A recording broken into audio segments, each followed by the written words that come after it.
आज जो हम लोगों का यहाँ प्रेस वार्ता हुआ है उसमें मुख्य मुद्दा है संवैधानिक अधिकार परिसीमन सुधार। मैं आपको विस्तृत रूप से बताना चाहता हूँ कि देश के संविधान में 10 साल पर जनगणना का प्रावधान है और शुरू के दिनों में 51 में 61 में 71 में जनगणना हुई और जनगणना के बाद भारत का संविधान का अनुच्छेद 82 कहता है कि देश में जनगणना के बाद एक परिसीमन आयोग का गठन होगा और वो आयोग अपने बढ़ी हुई जनसंख्या के आधार पर लोकसभा सीटों का निर्धारण करेगा। यही व्यवस्था विधानसभा के लिए भी है।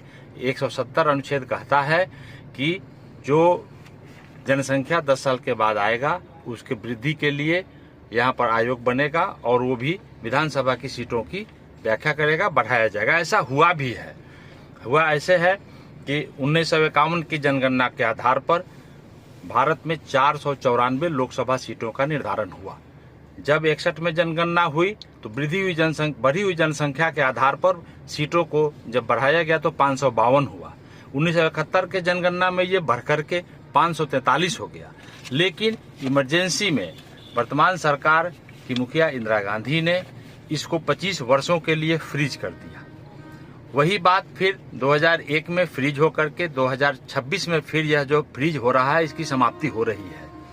यूं है कि दक्षिण के राज्य कुछ अपना आधार बनाकर लोकसभा में इसका विरोध कर रहे हैं कि यह परिसीमन न हो, जबकि मामला यहाँ है कि एक लोकसभा सीटें जो बिहार, यूपी वगैरह जो उत्तर के राज्य हैं, 31 लाख वोटर एक लोकसभा सीट पर वोट देते हैं, जबकि साउथ में ये व्यवस्था 21 लाख पर है।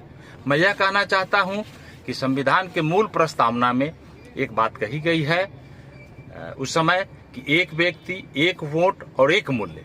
मैं यह कहना चाहता हूं, मेरी पार्टी आदरणीय पार्टी के मुखिया आदरणीय उपेंद्र कुशवाहा जी यह कहना चाहते हैं कि एक व्यक्ति एक वोट एक मूल्य के खिलाफ है। ये लोकसभा में परिसीमन का जब तक नहीं बढ़ाया जाएगा ये प्रस्तावना के मूल सिद्धांत के खिलाफ है, क्योंकि साउथ के लोग 21 लाख लोग मिलकर के एक प्रतिनिधि चुनते हैं, वही हमको 31 लाख लोगों को मिलकर के चुनना पड़ता है। तो यहाँ निश्चित रूप से एक वोट का एक मूल्य नहीं हुआ, जो संविधान के मूल प्रस्तावना के खिलाफ है। हम यही कहना चाहते हैं कि आने वाले समय 26 में जब यह समाप्त हो रहा है फ्रीजिंग, उस समय भारत की सरकार पर जो दबाव साउथ के लोग बना रहे हैं वो न बनावे और परिसीमन हो। इस परिसीमन का लाभ हमको यूं मिलेगा।